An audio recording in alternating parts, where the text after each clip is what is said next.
Hey everyone, so today we are going to be talking about wealth. What does wealth actually mean? I've seen so many different definitions about wealth, and it means different things, to be honest, to different people. So let's define wealth, but you may have your own definition of wealth, and that's absolutely fine. And once we've defined it, so then how do we get this wealth thing that people talk about? And once we get it, how do we keep it? Because one thing to get it, but how do we actually keep it?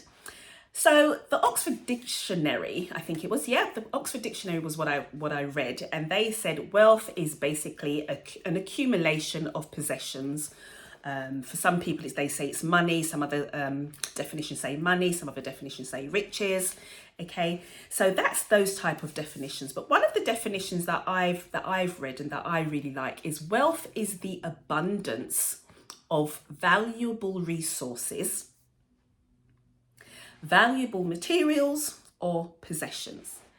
So that says to me that wealth is not just about money, as some people think it is. It's not just about money. Let me give you an example. You must have heard the saying before that your health is your wealth, right? Many people talk about that. So that must basically mean then it's okay if you've got, say wealth was just money then, okay? You've got a lot of money, okay, but you're really unhealthy. Then what can you actually do with that? So I think that's where that saying comes from, where your health is your wealth, because if you're healthy, okay, that's a part of being wealthy.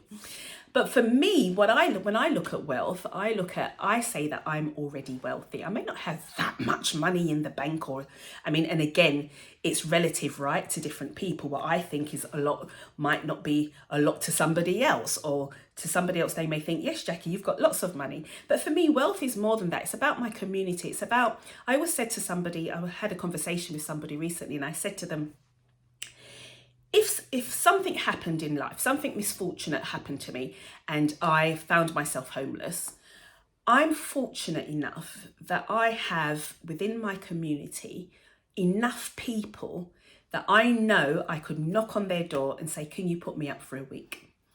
I know that I have enough people within my circle that would say, yes, Jackie, we'll do that for you. And that's because I have a really rich community around me.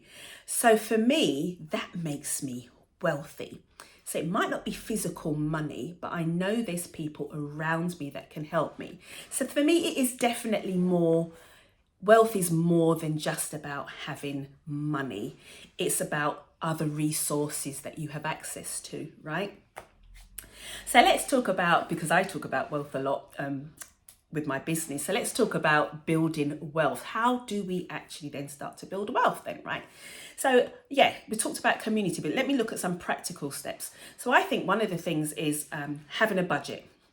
People talk about budgets, and some people think budgets are very negative. For me, it's the most positive word within my vocabulary, because it's a planning word. It means I'm planning. It means that I'm going to be in control, and I'm going to tell my money where to go, right?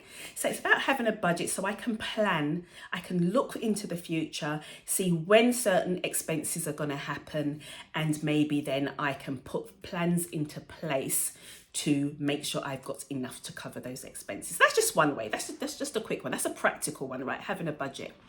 But then going beyond a budget, it's also about planning, right? Like literally financial planning. Where am I going? What's the journey, or what's the destination? What is it that I'm trying to achieve? Because for a lot of us, we just keep going, we work, we get up, or we run our business, we get some income, and we keep going, and we rinse and repeat, right? But we don't necessarily have some intentional goals that we've set ourselves, or a destination, or what is it that we're trying to achieve. So for me, having a really good financial plan, broken down into achievable steps, is another way of building wealth. Estate planning, that's another way, right? Because I know that seems like a really negative word. How is estate planning going to help me to build wealth, Jackie, when I'm not even going to be here, right? But it's about the next generation. That's how I look at it anyway. I don't want my children to start from ground zero. I want my children to have a little bit of a head up that I've given them, something that I've put in place, something as simple as life insurance, okay, is going to give them that step up, okay, that's going to help them where they don't have to be thinking, how are we going to pay for mum's funeral, for example. We don't want to do that. Enough of that for now. That's one way, right? So I'm talking about the different steps, different things we can do. And over the course, I may come back to this subject in different areas and obviously have conversations with other people as well. But just to give you a few steps, few insights. And then another one people talk about is making your money work for you, right? So how do you make your money work for you? Now, I am not going to give you any advice on that because I am not qualified to give you advice. But I will have experts come in who are qualified to be able to give you advice on investing. But that's basically what we're talking about, making your money work for you. That's another way that you can build wealth. Another way is by having multiple streams of income. So a lot of you out there may have some side hustles, or you might have some hobbies, you might be gifted and talented, and there's lots of things that you can do, but you've never thought to actually turn it into a proper income generating scheme. You've never thought about, okay, that thing that I can do that I'm really good at doing, how can I turn it into a viable business, right? So then you can have different streams coming. You may be employed, and then you may have your other side hustles, as I like to call them, and hobbies for people who don't actually look at it as a business. But switch that mindset, switch that thinking and think, well, actually, I've got a part-time business I'm running here. And then that's another way that you're building wealth. And then for me, it's about community. It's about your networking. So networking with people, making connections. Because if you go back to the story that I spoke about a bit earlier, when I said, basically for me, if I became homeless, I have enough people in my community that I could go to and say, can you put me on your sofa for a week, right? So that's about networking and building community. That's saying do unto others as you'd have them do unto you, right? No man is an island, that kind of thing.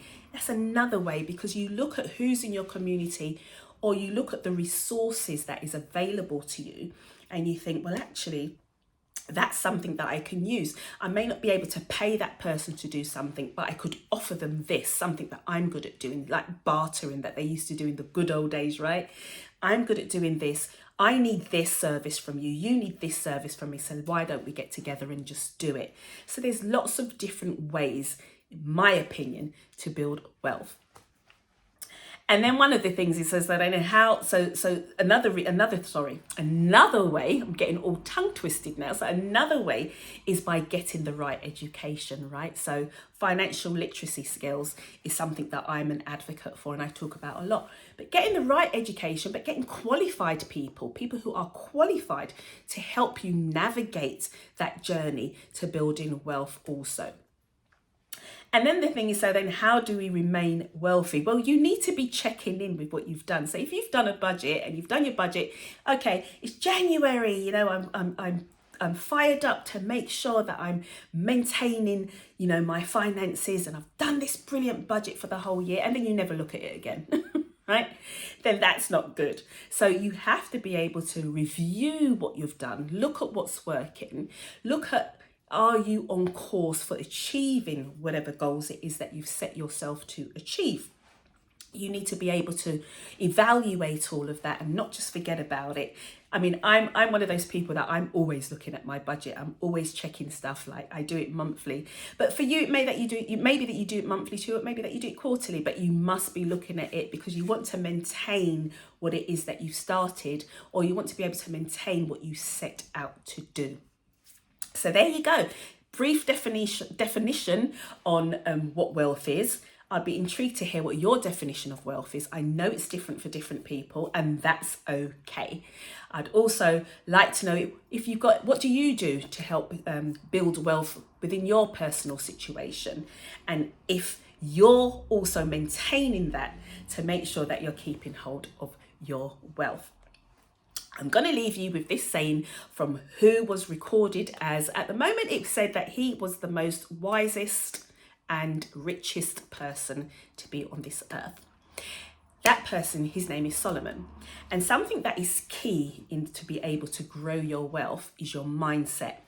And a quote that comes from him is, As a man thinketh in his heart, so is he. Meaning that your mindset, what you think, the thoughts that you have about money or your relationship with money can affect how you build and grow your wealth. Thank you for listening, guys, and see you again soon.